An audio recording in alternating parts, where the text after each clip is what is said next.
My name is Mark Collins, and I'm with Cisco, not the food company, but the company that had a little bit of something to do with the building of the internet. It's a real treat to be here tonight. I appreciate the Walrus inviting me, and when they asked me what my talk was going to be about tonight, I said, well, let's talk about the power of connections and how they will define our future and propel us into the future. But let's do that by taking a trip through 400 years and see if we can do that in about 400 seconds. And the feedback they gave me was, well, that sounds like a really good idea, and it sounds very walrusy. So you're all going to need to let me know at the end of this, is this really walrusy? So are you with me? You're going to join me in the time capsule? Let's go back 300 years. Let's go back to the 1700s and talk a little about what life was like here in what was going to be one day Canada at that time. In the 1700s, everything being connected and understanding that was fundamental. People needed to understand how the earth, the water, the skies, how everything was connected because life depended on it. To be able to sustain yourself when you're living in an environment where living off the land is the way you survive, everything being connected is life. So let's fast forward 100 years. Let's jump into the 1800s, and what's the big transformation that happened? The Industrial Revolution, the mechanization of work and society. And what came with the Industrial Revolution? What came with it was the invention of rail, the locomotive, which was critical. Because as we all learned in history when we were kids in high school, it was these promises from Sir John A. Macdonald to all of the different participants that would one day become provinces to actually connect Canada together and ultimately become a country. And that's how connections started Canada. Those connections moved people, they moved information, they moved goods. Maybe they were actually Internet 1.0. What was happening while that rail system was being deployed? Telegraph lines were being installed along the side of those rail lines. And by 1901, Marconi was sitting in Signal Hill in St. John's, Newfoundland, sending a transmission across the Atlantic Ocean, making that connection. And telecom was born with the transmission of that one digit across an ocean. So now let's take a fast forward, let's take a leap now into the mid-1900s, 1964. We have the Industrial Revolution has peaked. Inventions like television are now starting to become mainstream in the market. Telecom now is starting to grow up, and computers have been invented. And Marshall McLuhan sees this, writes this book, and makes this famous statement, the medium is the message, and starts to talk about this notion of a global village, how everyone will be connected, and how that will fundamentally change, transform society in ways that weren't even understood yet. And when he predicted the internet, it wasn't long before his predictions started to become true.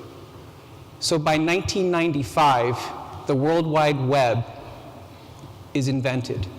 And in that year, there are 16 million users connected to the internet. We're entering the age of digitization. And in the age of digitization, everything changes for all of us. Business models are interrupted. I have to give a presentation where the slides that are only supposed to be there are there, so you get to see what I'm going to talk about next. But we'll keep going anyways. In that time that the internet is invented in 1995, as I said, those 16 million people are connected. They're starting to participate in the internet, using it as an engine for commerce, using it as an engine for education, learning how to use the internet in ways that were never even thought of, and business models are disrupted. Those who are not engaging the internet are quickly starting to get left behind. And industries are forever changed. The media industry, we talked about that, consuming the walrus over digital media, right? Nothing was the same after the internet became mainstream. And now that I have kids that grown up, have come through school, education, their expectations of being able to learn in the classroom, over video, anywhere that they connect, everything changes. The age of digitization is now primed to go into the next phase of automation. And what automation is going to do, it's going to bring together three critical ingredients. It's going to bring together the Internet of Everything, Internet of Things, robotics, and artificial intelligence, and connect those three things together and change the world for us once again. From 1995 to 2016, the users on the internet leapt from the 16 million I talked about to 4.9 billion. McLuhan was right. That global village has formed. And by 2016, those 4.9 billion users, the 5 billion users, at the same time, we now have 17 billion things connected to the internet. Time is compressing, change is coming faster and faster and faster. Within 7 years, that number is going to increase from 17 billion things connected to the internet to over 100 billion things connected to the internet. And with the connection of the Internet of Things with robotics and with artificial intelligence, cities are going to profoundly evolve. What is a city? City, when I look at it, looks like a lot of buildings and a transportation system connecting it all together. By connecting everything together, the buildings and everything in the buildings are going to wake up. They're going to understand their purpose. Buildings aren't just going to be a structure, they're going to be an application. A hospital is going to know that it needs to be aware when a patient falls down to signal that patient needs help immediately. A store is going to know when a consumer stands in front of a demonstration for an extended period of time, there's interest, there's an opportunity to present an offer. Buildings will understand their purpose and improve the experience because they continually improve, and they will also become more efficient. Buildings will understand how much energy they're using and how to improve on their energy usage. Transportation, I don't think there'll be car manufacturers in the future. I think there will be mobility providers.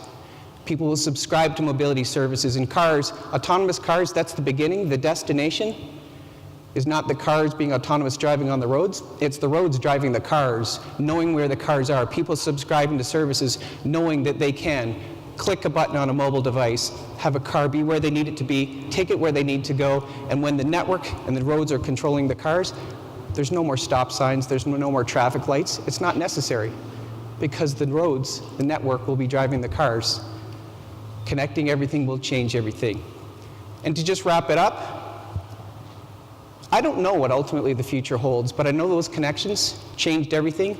They will define us and they will change everything in the future again. And as the world population increases, we're closing in on that 10 billion ceiling that scientists say is the population ceiling that the Earth can support. I know it's those connections that will bring together the communities and the innovators to help us break through the barriers that they present to us and leap us into the future of what the possibilities that future can bring with all of those connections together. That's it. Was it walrusy?